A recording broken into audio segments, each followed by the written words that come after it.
Hola, ¿cómo están? Bienvenidos una vez más a Lecturas Interpretativas. Hoy con un artículo interesantísimo de Gaceta del Apocalipsis, www.gacetadelapocalipsis.com. La verdad sobre la violencia. Un asunto que nadie quiere afrontar y que provoca respuestas automáticas cargadas de miedo y sentimientos de culpabilidad, fruto de la programación mental a la que todos estamos sometidos. Pongamos las cosas en su lugar. Nos guste o no, la naturaleza está repleta de violencia. El león devora a la gacela. El gorila dominante del grupo reprime duramente a los machos aspirantes.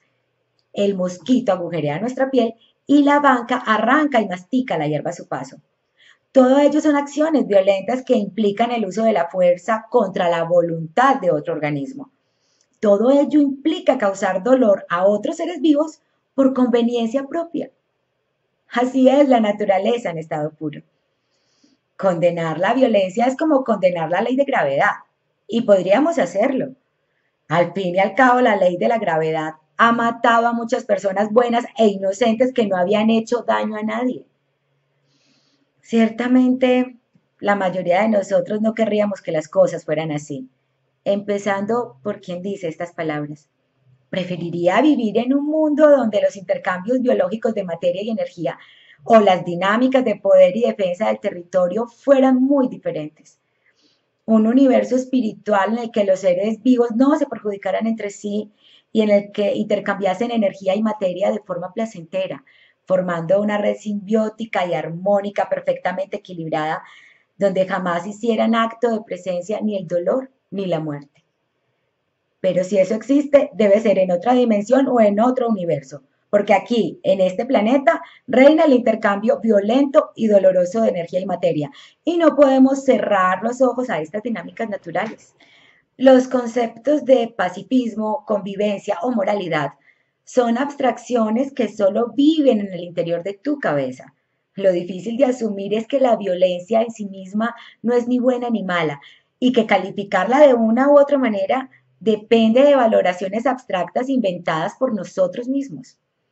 El sistema ha sustituido el concepto natural de violencia que todos llevamos instintivamente arraigado a nivel biológico por un nuevo concepto abstracto y distorsionado de violencia, creado ex profeso con el fin de impedir que los individuos recurran a su instinto violento como medio de autodefensa ante la agresión.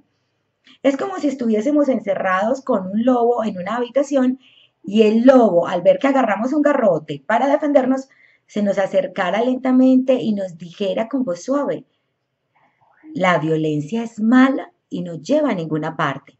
¿No te da vergüenza? Quien domina las definiciones domina el mundo. Controlar las definiciones significa manipular los conceptos, el nombre que se les asigna, su sentido, sus límites y, ante todo, los valores que se les asocian. Una vez hecho esto, obligar a los demás a acatarlos como si fuera la única verdad posible y acatable. En eso consiste el ejercicio del poder. Y el caso de la violencia es un claro exponente de ello. La violencia siempre es justificable. Esto es algo que mucha gente se niega a comprender a pesar de que la historia está repleta de ejemplos que lo demuestran. Todas las guerras y actos violentos, sean los que sean, han sido debidamente justificados por ambos bandos en su momento. Los romanos extendieron su imperio a través de la violencia, pero la justificaron bajo el pretexto de la civilización, el progreso y la pacificación. Alejandro Magno extendió su imperio de forma violenta, luchando contra la maldad inherente del imperio persa, buscando unificar el mundo conocido bajo las bondades de la civilización helénica. El comunismo extendió sus dominios de forma violenta, luchando por los derechos del proletariado y contra la presión capitalista, mientras que el imperio americano ha justificado todo tipo de guerras, crímenes y saqueos con el subterfugio de extender la libertad y la democracia. Queda claro que el bando ganador o dominante, es decir, el que tenga más poder, siempre encontrará plena justificación a su actitud violenta, hasta convertirla en algo legítimo y denostará la violencia del que se le oponga, catalogándola de actitud criminal e ilegal. Este es el gran truco del macho alfa.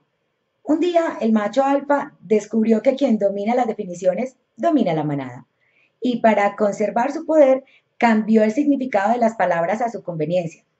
Su actitud violenta pasó a ser llamada a la ley y la justificó calificándola de defensa legítima del orden y el bien común. Y en contraposición, tildó la actitud violenta de todo aquel que se le opusiera de violencia injustificada.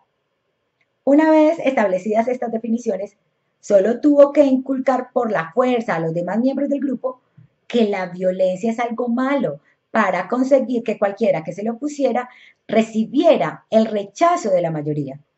Y no solo eso, con el paso del tiempo y gracias a la criminalización del concepto violencia, cualquier miembro del grupo acabaría desarrollando un fuerte sentimiento de culpa cada vez que se planteara actuar usando la fuerza, una jugada perfecta que derivó en lo que todos conocemos, el monopolio de la violencia de Estado. Este truco lo vemos reflejado diariamente en los medios de comunicación y más específicamente expresado cuando se producen disturbios o manifestaciones. Fijémonos en las palabras utilizadas por los periodistas, un auténtico manual de la manipulación del lenguaje y de la mente del espectador. A los manifestantes que actúan violentamente, los periodistas los llaman los violentos. Se trata de un truco maravilloso porque al llamarlos así, implícitamente se está dando a entender que los únicos que usan la violencia son los manifestantes. Sin embargo, cuando un policía dispara balas de goma o golpea con una porra, también está utilizando la violencia, exactamente igual que un manifestante que arroja piedras o un cóctel molotov. La verdad es que ambos bandos utilizan la violencia para alcanzar objetivos diferentes. Catalogar solo a uno de los bandos de violento es manipular el lenguaje y a los espectadores intencionadamente. De la misma manera, cuando en una manifestación se habla de los encapuchados, se vuelve a recurrir al mismo tipo de manipulación. Los manifestantes que actúan violentamente ocultan su identidad con el fin de no ser identificados, salvaguardar su seguridad y evitar represalias posteriores de las autoridades. Exactamente lo mismo que hacen los agentes antidisturbios. Actúan violentamente y ocultan su identidad con el fin de salvaguardarse de represalias posteriores por parte de la población. Ambos bandos recurren a medios violentos.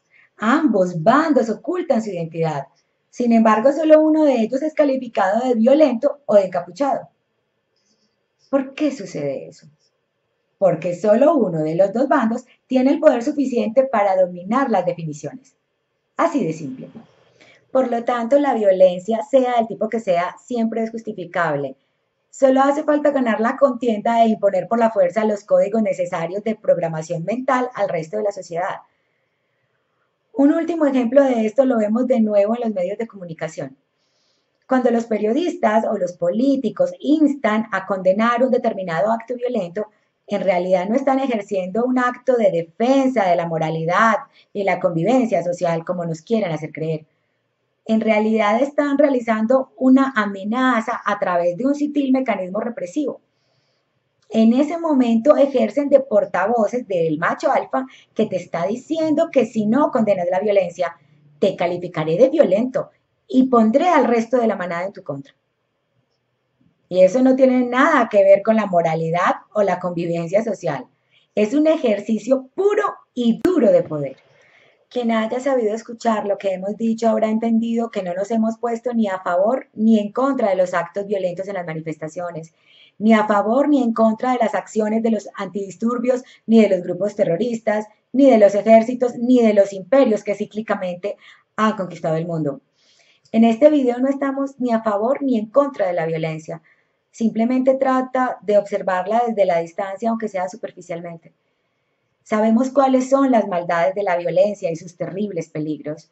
Sabemos que la violencia imposibilita el uso de la razón y que en la mayoría de casos se convierte en una herramienta de manipulación de las masas, pues utiliza los más bajos instintos del ser humano, convirtiendo a las personas en bestias incapaces de sentir empatía y razonar.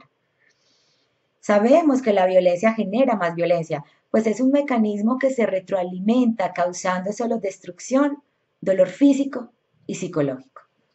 Pero sabemos que no responder a la violencia también puede generar más violencia, pues siempre, en todos los casos, no presentar una oposición firme sirve de acicate para perpetuar el abuso. Es el gran drama que estamos viviendo. Todos sabemos lo que significa el pacifismo real y la no violencia, una conquista de nuestro intelecto superior, una brillante muestra de nuestra evolución como seres humanos. Un tesoro al que no debemos ni podemos renunciar, pues contiene en su interior el germen de un nuevo mundo y de una nueva humanidad. Pero las cosas no son tan fáciles. Ser pacífico no tiene ningún valor si se acaba convirtiendo en una herramienta de subyugación y sumisión al poder de los depredadores. Y es que este ha sido el gran truco del lobo. Nos ha hecho creer que las ovejas son pacíficas, cuando en realidad lo que son es cobardes.